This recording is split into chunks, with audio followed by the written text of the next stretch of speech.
তো খাদান রিলিজ হওয়ার আগে কিন্তু খাদান পার্ট 2 এর কিছুটা পোরশন আগে থেকে শুট করে রাখবে মেকার্সরা। এইটা কিন্তু প্রথমবার হচ্ছে কোনো বাংলা সিনেমার জন্য, কারণ বাংলা সিনেমার বাজেট বা বক্স অফিস আদার্স কোনো ইন্ডাস্ট্রির মতো কিন্তু হয় না, তাই এখানে এক্সপেরিমেন্ট করতে কিন্তু দম লাগে। এই ছবিটা কিন্তু খাদানের মেকার্সরা নিচ্ছে, তার জন্য কিন্তু হ্যাটস অফ। কারণ খাদান কিন্তু এমনি হাই বাজেট ফিল্ম, তার মধ্যে মেকার্সরা সেকেন্ড পার্টের প্ল্যান করে রাখছে। এইবার এই বাজেটটা কিভাবে রিকভার করবে তার কিন্তু চাপ অলরেডি মেকার্সদের মধ্যে থাকবে, কারণ তারাও জানে যে বাংলায় সেই রকম বক্স অফিস পুল নেই।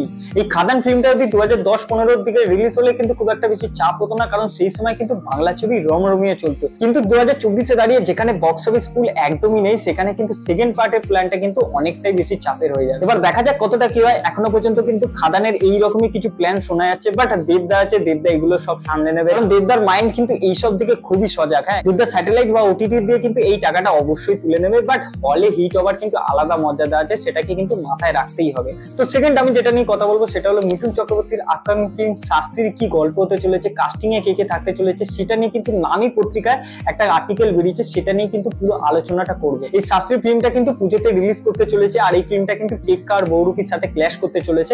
এছাড়াও কিন্তু আরো অনেক ফিল্ম আছে, কারণ পুজোতে কিন্তু অনেক ফিল্ম রিলিজ করে, এখনো কিন্তু অনেক ফিল্মের অ্যানাউন্সমেন্ট বাকি আছে। এই ফিল্মের ডাইরেক্টর প্রতীক্ষিত বসু, যে কিন্তু এর আগে দাবাড়ুর মতো ছবি করেছে, বেসিক্যালি কিন্তু তিনি এই ছবির ব্যাপারে বলেছে যে পরিমল সান্যাল একসময় কিন্তু কারখানায় কাজ করতে, এখানে পরিমল সান্যাল মানে মিঠুনদার কথা বলা হচ্ছে, তার প্রতি কিছু অন্যায় হওয়ার ফলে কিন্তু সে পরিমল সান্যাল থেকে কিন্তু পরিমল শাস্ত্রী হয়ে ওঠে। এবার কি করে পরিমল সান্যাল থেকে পরিমল শাস্ত্রী হয়ে উঠছে সেটা তো পুরো ফিল্ম এলেই বোঝা যাবে। বেসিক্যালি কিন্তু এটা একটা রিভেঞ্জ ড্রামা ফিল্ম হতে চলেছে। মিঠুনদা ছাড়াও কিন্তু মিঠুনদার ওয়াইফের চরিত্রে দেবশ্রী রায়কে দেখা যাবে। 16 বছর পর কিন্তু তাদের জুটি আবার ফিরছে, তাদেরকে আবার একসাথে অভিনয় করতে দেখা যাবে স্ক্রিনে। এছাড়া কিন্তু হলিস্টে সোম চক্রবর্তীকে একটা গুরুত্বপূর্ণ চরিত্রে দেখা যাবে, আর কৌশিক সেনকেও কিন্তু একটা জ্যোতিষীর চরিত্রে দেখা যাবে এই ফিল্মের মধ্যে, যেটা মেনলি একটা নেগেটিভ চরিত্রই হবে। এছাড়াও কিন্তু সৌসিনী আর অনির্বাণ চক্রবর্তীকেও কিন্তু এই ফিল্মের মধ্যে দেখা যাবে। দেখো স্টারকাস্ট কিন্তু বেশ ভালো আছে এই ফিল্মের মধ্যে। এবার দেখা যাক ফিল্মটা কেমন কি কালেকশন করে, কতটা হিট হয়। যেহেতু পুজোতে রিলিজ হচ্ছে, তাই না কিন্তু ফিল্মটা ফ্লপের কোনো প্রশ্নই ওঠে না। এছাড়া কিন্তু মিঠুনদা বাংলা কামব্যাক করার পর কিন্তু একটা ফ্লপ ফিল্ম দেয়নি। মিঠুনদা বাংলা কামব্যাক করার পর কিন্তু দুটো ফিল্ম করেছে, একটা হলো প্রজাপতি, যেটা কিন্তু ইন্ডাস্ট্রি হিট ছিল।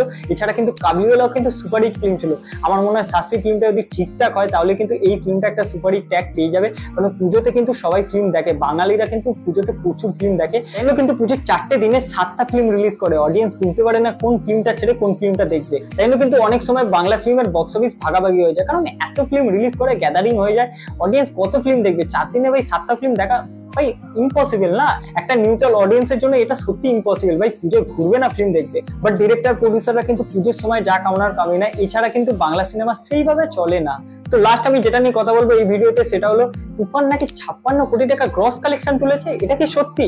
বিভিন্ন ফেসবুক পেজ কিন্তু এই আপডেটটা দিচ্ছে যে তুফান নাকি 56 কোটি টাকা গ্রস কালেকশন তুলেছে। ভাই আমার তো বিশ্বাস হচ্ছিল না, তারপর আমি গুগলে গিয়ে দেখলাম, ভাই দেখলাম ওখানেও দেখাচ্ছে 56 কোটি টাকা গ্রস কালেকশন তুলেছে তুফান। ভাই এটা তো ইম্পসিবল। যদি এটা সত্যি হয়ে থাকে তাহলে কিন্তু ঢালিউড আলাদা লেভেলে চলে যাবে ভাই, কারণ 56 কোটি টাকা একটা বাংলা ফিল্ম গ্রস কালেকশন তুলছে। এই কালেকশনটা ভাই প্রচুর।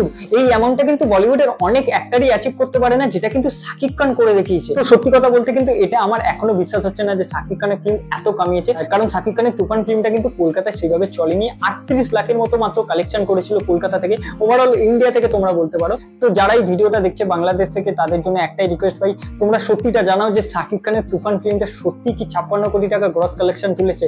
আর এই ভিডিওটা যদি তোমাদের ভালো লেগে থাকে তো লাইক শেয়ার সাবস্ক্রাইব করে দিয়ে দেখা হচ্ছে পরের ভিডিও। টাটা।